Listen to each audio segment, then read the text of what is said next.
الذین آمنوا، جو لوگ ایمان لائے، تطمئن قلوبہم بذکر اللہ، ان کے دلوں میں ہمیشہ اطمینان رہتا۔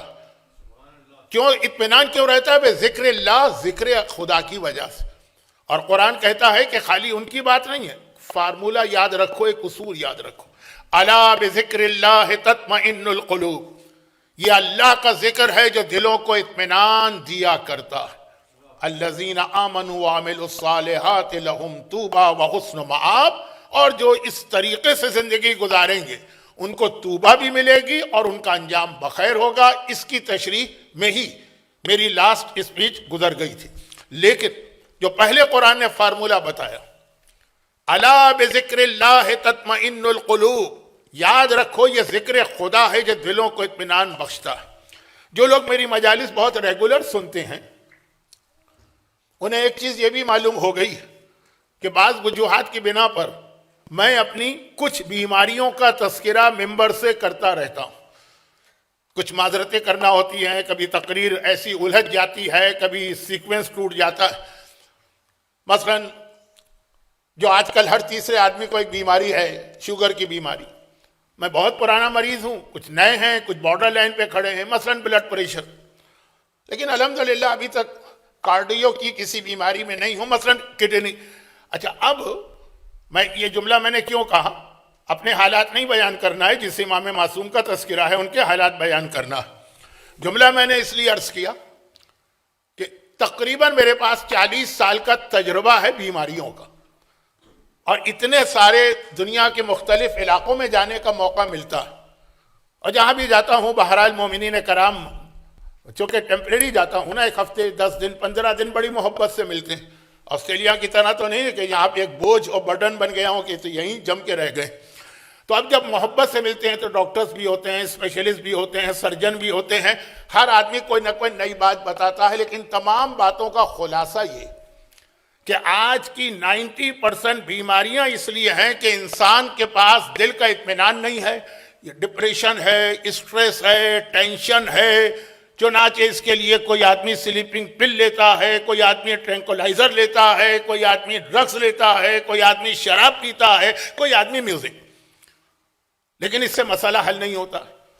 جتنا زیادہ چلے جائیے آپ ڈاکٹرز کے پاس، وہ یہی کہیں گے ٹینشن سے اپنے آپ کو بچائیے، اسٹریس سے اپنے آپ کو بچائیے، ڈپریشن میں نہ جانے دیجیے اپنے آپ کو، آپ کی 90% بیماریاں ختم ہو جائیں گی۔ لیکن قرآن کہتا ہے کہ یہ جو تم علاج کر رہے ہو یہ غلط علاج ہے، جو تم کر رہے ہو اس سے کوئی فائدہ نہیں ہوگا، بیماری بڑھتی چلی جائے گی۔ اگر واقعاً تمہیں یہ ڈپریشن، یہ ٹینشن، یہ اسٹریس، ان تمام چیزوں سے اپنے آپ کو بچانا اور دلوں کا ایک اطمینان چاہیے، یہ جو چیزیں میں نے کہی نا، اسٹریس اور ٹینشن، اس کا الٹ ہے اطمینان، آدمی کا دل بالکل سیٹسفائیڈ ہو۔ اگر دلوں کا اطمینان چاہیے تو اس کا ایک ہی طریقہ ہے، اور وہ ہے ذکر خدا۔ الا بذکر اللہ تطمئن القلوب، یہ ذکر خدا کی وجہ سے دلوں کو اطمینان ملتا ہے۔ اور ذکر خدا کسے کہتے ہیں؟ ذکر خدا کے 3 اسٹیجز، اور آخری اسٹیج تک خدا ہم کو لے جانا چاہتا ہے۔ پہلا اسٹیج ہے زبان سے ذکر خدا کرنا، جو بہت ہی مختصر کر کے اگر ایک جملہ کہوں تو وہ تسبیح زہرا، یہ ذکر خدا ہے جو زبانی۔ لیکن یہ پہلا اسٹیج ہے، آخری نہیں ہے۔ بس یہ نہیں ہے کہ آپ سمجھے میں نے تسبیح پڑھ لی تو ذکر خدا ہو گیا۔ اس کے بعد دوسرا مرحلہ آتا ہے، جب اس کی عادت ہو جائے نا تو دل ذکر خدا کرے۔ چنانچہ انگریزی میں ذکر خدا کا ترجمہ لکھا ہے ریممبرنس آف اللہ، دل میں اللہ کی یاد رہے۔ اللہ اکبر زبان پہ نہ ہو، دل میں بھی یہ خیال ہو کہ اللہ سب سے بڑا۔ میں آج کے موضوع سے نہیں ہٹنا چاہتا ہوں، ورنہ جو بات میں کہہ رہا ہوں یہ ذرا اور تفصیل چاہتی ہے۔ اللہ کرے کبھی مجھے موقع ملے کہ العصر کے ممبر پہ مسلسل 3 4 5 دن گفتگو کا موقع ہو تو زیادہ تفصیل کے ساتھ بات ہوگی، لیکن نہ العصر کی انتظامیہ اس بات کو پسند کرتی ہے کہ میری 3 4 مسلسل تقریریں ہوں، نہ والنٹیئرز، نہ آنے والے مومنین۔ خیر، تو خلاصہ یہ ہے کہ وقت نہیں ہے نا، ورنہ تو اس پہ پورا عشرہ تو نہ صحیح خمسہ۔ دل میں بھی اللہ کی یاد ہو، اور پھر آتا ہے آخری مرحلہ ذکر عملی، جو مولا کی ایک بہت مشہور حدیث ہے کہ اللہ کے رسول نے مجھ سے کہا کہ مومن کی سب سے بڑی ذمہ داری ہے کہ 24 گھنٹے ذکر خدا کرے۔ یہ حدیث کافی میں ہے، اور سفینۃ البحار دوسری کتاب میں یہ حدیث چھٹے امام کے حوالے سے ہے، جب عبدالعالی ابن آین نے امام سے کہا مولا کوفے والوں نے مجھے آپ کے پاس بھیجا ہے تو کہا ہے کہ ایک نصیحت لے کے آنا، تو نصیحت امام نے یہ فرمائی کہ 24 گھنٹے مومن ذکر خدا کرے۔ سننے والے راوی، ایک کافی کی حدیث میں مولا راوی ہیں، عبدالعالی ابن آین جو سفینۃ البحار کی کتاب کا نام ہے، اس کے راوی جو ہیں عبدالعالی ابن آین، چونکہ 24 گھنٹے ذکر خدا کیسے ممکن ہے؟ کہا زبانی ذکر کی بات نہیں ہو رہی ہے، اس طرح سے اللہ کی یاد تمہارے دل میں رہے کہ کوئی ایسا کام نہ ہونے پائے جو اللہ کی مرضی کے خلاف ہے، یعنی امام فرما رہے ہیں یعنی حلال و حرام کا خیال رکھو، اس طرح کا ذکر خدا۔ لقمان حکیم سے کسی نے پوچھا تھا، لقمان ایک بہت مشہور آدمی، کہ آپ نے اتنی عقل کہاں سے حاصل کی؟ کہا بے وقوفوں سے۔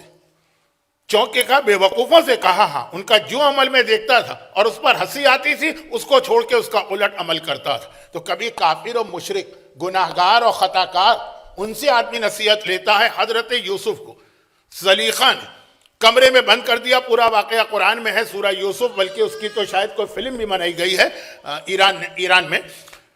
اور اس کے بعد جب اس نے یہ چاہا کہ فعل حرام ہو تو پہلا کام اس نے یہ کیا کہ سامنے جو الماری تھی اس پر کرٹن ڈال دی۔ حضرت یوسف نے سوال کیا کمرے کا دروازہ بند ہے، الماری پہ کرٹن کیوں ڈالا؟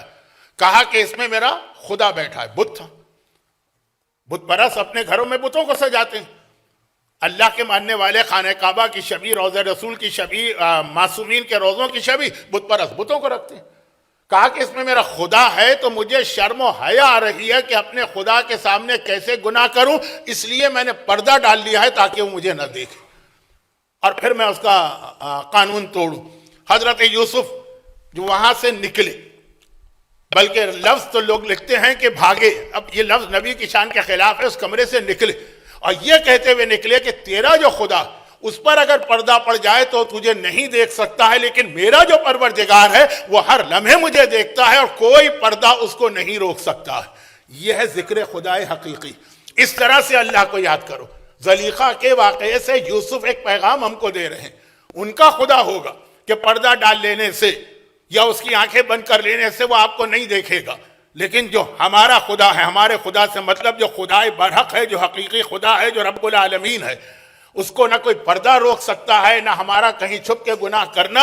یہ ہے وہ ذکر خدا جس کے لیے قرآن نے کہا یہ ذکر خدا کرو، اس کے بعد نہ تمہیں ٹینشن ہوگا، نہ تمہیں سٹریس ہوگا، نہ تمہیں ڈپریشن ہوگا، تمہاری آدھی سے زیادہ بیماریوں کا خاتمہ ہو جائے گا۔